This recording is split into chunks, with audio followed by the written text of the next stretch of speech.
Je ne suis pas fière de ce que je vais vous raconter. Mais si je me tais, c'est comme si je m'étouffais à petit feu. J'ai besoin que quelqu'un m'écoute, même si c'est en anonyme, parce que ce que j'ai vécu, je ne l'aurais jamais imaginé. Je m'appelle Abel Jean Sonagnon. J'ai 36 ans, marié, père de 3 enfants, électricien dans le 92e à Cotonou. Ma vie était simple, jusqu'au jour où tout a basculé.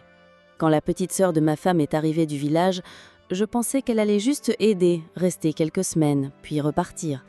Mais ce qu'elle m'a fait vivre, ce plaisir interdit, cette technique de mougou hors du commun, m'a retourné l'âme. Aujourd'hui, je suis piégée entre la femme que j'ai juré d'aimer et sa petite sœur qui m'a ensorcelée avec ses gestes. Je suis mariée, mais obsédée. Je suis père, mais égaré, et je ne sais plus comment sortir de ce gouffre. Dois-je tout quitter ou tout enterrer? Alors je vous raconte tout, jusqu'au dernier détail. Et à la fin, je vous poserai une seule question. Qu'auriez-vous fait à ma place? Avant que Jenny n'entre dans ma vie, tout tournait autour de ma famille. J'étais ce mari loyal, fatigué mais engagé, ce père toujours debout avant tout le monde pour aller travailler. Je suis électricien à Cotonou, dans le 92e, et croyez-moi, c'est pas un métier facile. Parfois, je pars tôt le matin, je grimpe sur des poteaux, je répare sous le soleil ou sous la pluie, et je rentre tard, vidé, avec quelques billets froissés dans les poches. Mais malgré la fatigue, j'étais content de rentrer à la maison. Jusqu'à ce que les choses changent, doucement mais profondément. Ma femme, elle, a donné naissance à notre 3e enfant, et depuis, elle n'est plus vraiment la même. Épuisée, dépassée, silencieuse. Son corps a changé, son énergie aussi. Ce n'est pas de sa faute, mais moi je me sentais rejetée, ou pliée. Le lit conjugal est devenu froid. Je ne parle même pas de sexe. Je parle d'un simple regard, un mot doux, une main sur l'épaule. Tout ça avait disparu. Elle s'occupait du bébé et moi j'étais juste le type qui paye les factures. Les pensions se sont installées. Je rentrais, elle ne me calculait même pas. Je faisais de mon mieux, je cuisinais parfois, je m'occupais des autres enfants, mais rien, aucune reconnaissance. Juste le vide. Et ce vide, il a commencé à me dévorer. Je me suis surpris à penser à d'autres femmes, à des inconnus dans la rue. Pas parce que je ne l'aimais plus, mais parce que j'avais besoin d'exister, d'être vue, d'être désirée. Et puis il y avait le stress. 3 enfants, les dépenses, les factures, la maladie de sa mère. La vie me pressait comme un citron. Je devenais nerveux, aigre, mais je gardais tout pour moi. J'avais besoin d'un souffle, d'un moment pour moi, d'un espace où je pouvais juste respirer. Mais il n'y en avait pas. Et c'est à ce moment précis que le destin m'a joué un drôle de tour. Car un jour, alors que je pensais que rien ne pouvait empirer, sa petite sœur est arrivée du village. Je n'avais aucune idée que ce simple événement allait retourner toute ma vie. Quand Eugénie est arrivée à la maison, j'ai presque roulé des yeux.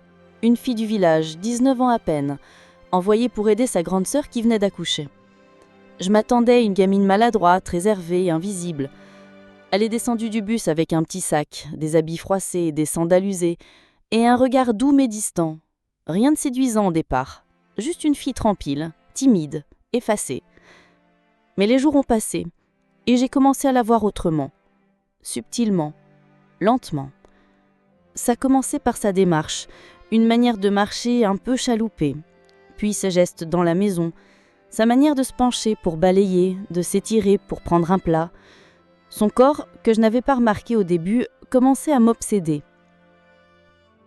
Ses hanches étaient pleines. Son fessier, bombé naturellement, bougeait sous ses pagnes larges, avec une grâce qui me rendait fou. Je me forçais à détourner les yeux, mais c'était plus fort que moi. À chaque mouvement, c'était comme un appel du diable.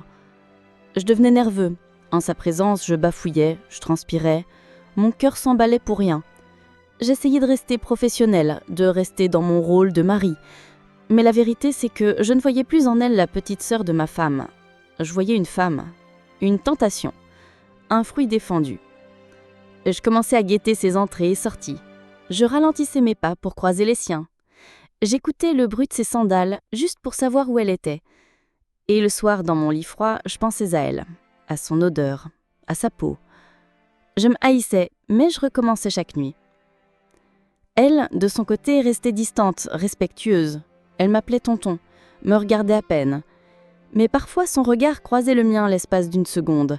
Et dans cette seconde, j'ai cru lire quelque chose. Une faille, une hésitation, ou peut-être un écho de mon désir. Et ce soir-là, alors qu'elle faisait la vaisselle, courbée légèrement, concentrée, j'ai craqué. Je me suis levée, lentement, je suis allée derrière elle, sans bruit. Et j'ai murmuré à son oreille « Eugénie, tu sais que tu es très craquante et belle, non ?»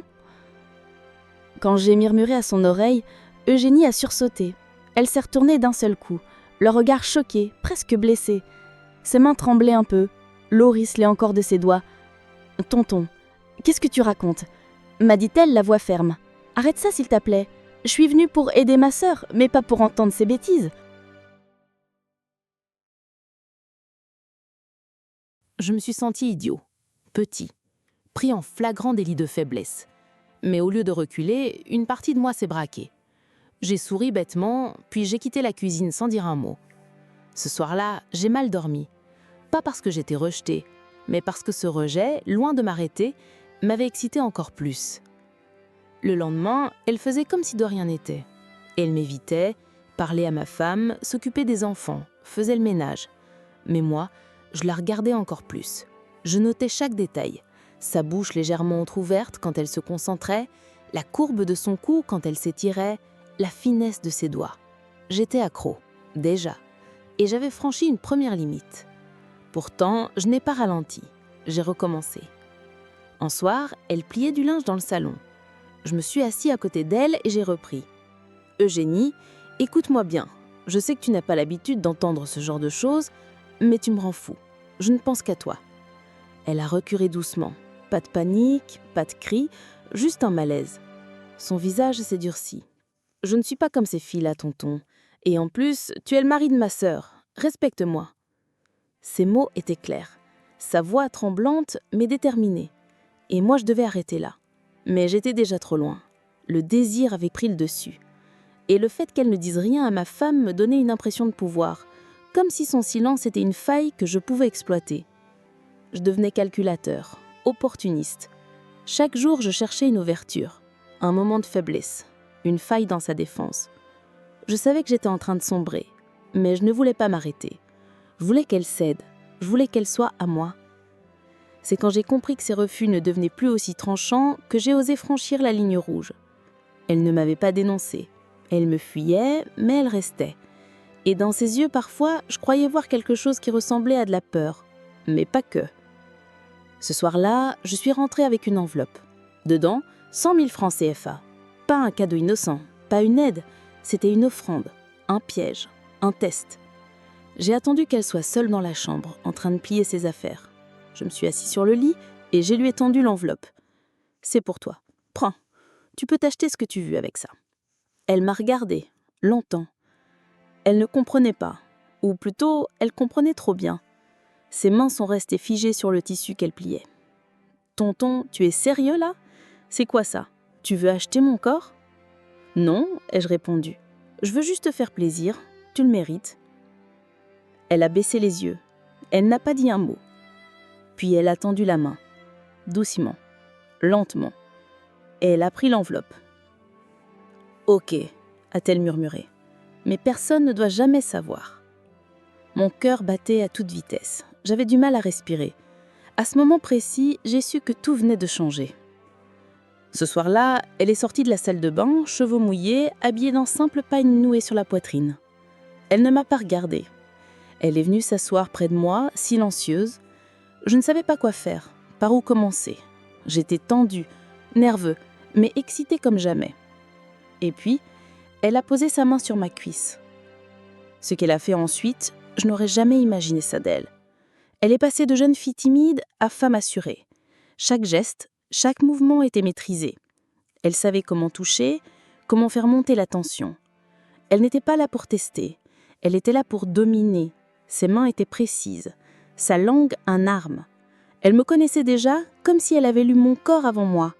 Et moi, j'étais en transe, accro dès la première seconde. Ce n'était plus du désir, c'était de la soumission. Après cette première nuit, tout a basculé. Ce n'était pas juste un moment de faiblesse, ce n'était pas un accident.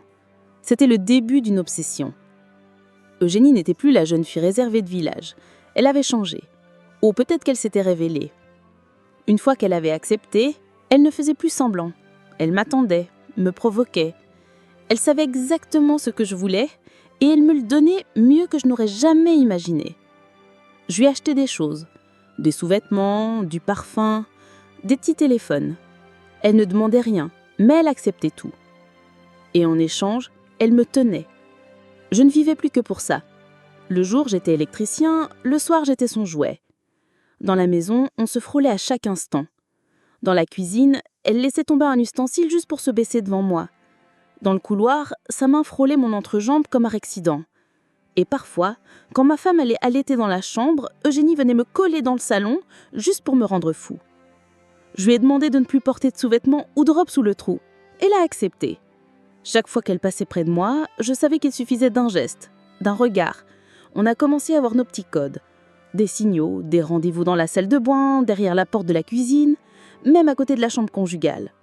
Parfois, ma femme était à 2 mètres et Eugénie avait déjà ma main entre ses cuisses ou sa bouche sur mon oreille en me murmurant des mots qui me faisaient perdre la tête. C'était devenu une drogue. Je me réveillais la nuit juste pour aller la rejoindre.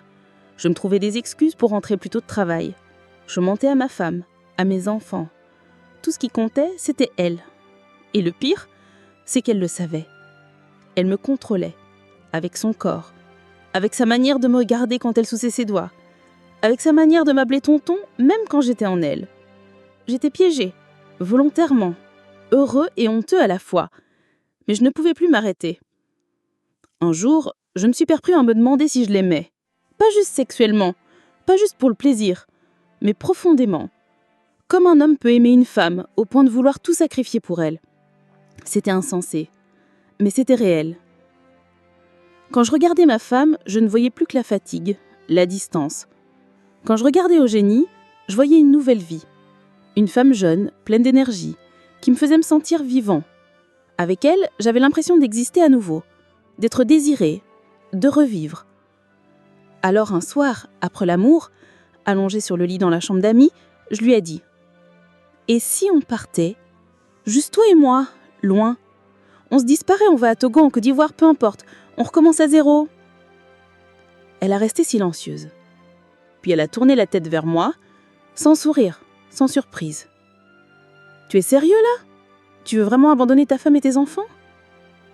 J'ai hésité, j'ai baissé les yeux. Je ne savais plus ce qui était juste ni ce qui était mal. Tout était flou. Je n'arrivais plus à distinguer le désir de l'amour, la passion de la destruction. Mais je ne pouvais plus continuer comme ça, à vivre entre deux femmes, à mentir chaque jour, à trahir chaque regard. Mon cœur était en morceaux. J'étais devenue quelqu'un d'autre. Elle m'a regardé longtemps. Puis elle m'a dit « Pourquoi fuir ? On peut rester ici. Personne ne sait. Tant que ta femme ne découvre rien, on peut vivre notre truc tranquille. Toi, t'es là, moi aussi. On se voit, on se touche, on se retrouve, et tout continue. Mais moi, je voulais plus. Je voulais qu'elle soit à moi. Qu'elle soit à moi entièrement. Je voulais cette histoire au grand jour. Mais ce n'était pas possible. Alors j'y suis restée là, coincée, partagée entre la culpabilité et la dépendance, entre la famille que j'ai construite et la passion qui m'a consumée. Aujourd'hui, je ne dors plus. Je ne mange presque plus. Je vis dans une maison où tout le monde sourit, sauf moi. Ma femme croit que tout va bien. Mes enfants me sautent dessus quand je rentre du travail. Mais dans mon cœur, c'est le chaos total. Je ne peux plus vivre comme ça. Je suis en train de mourir à petit feu. Ce n'est plus seulement une affaire de sexe ou de plaisir. C'est devenu une guerre entre la conscience et mes pulsions. Une guerre entre l'homme que j'étais et l'homme que je suis devenu. Eugénie continue de vivre avec nous. Elle me regarde toujours du coin d'œil, me parle comme si de rien n'était. Et chaque fois qu'elle effleure maman, chaque fois qu'elle me parle doucement, je sens que je suis encore à elle. Mais à quel prix ? J'ai trahi ma femme. J'ai menti à mes enfants. Et pourtant, une partie de moi rêve encore de partir avec Eugénie, de tout abandonner, de m'échapper de cette vie devenue trop lourde. Et l'autre, celle qui me reste encore un peu d'honneur, me crie de tout arrêter. Mais est-ce que je peux ? C'est pour ça que j'ai raconté cette histoire. Parce que je suis perdue. Parce que je n'ai plus de repères. Parce que j'ai besoin d'un regard extérieur. parce que je n'arrive plus à penser avec clarté. Alors je vous parle, vous qui écoutez, vous qui avez peut-être déjà traversé quelque chose de semblable, vous qui me jugez peut-être, ou vous qui me comprenez, en silence. Je vous pose la question, sans filtre, sans détour. Qu'est-ce que je dois faire? Est-ce que je dois tout abandonner?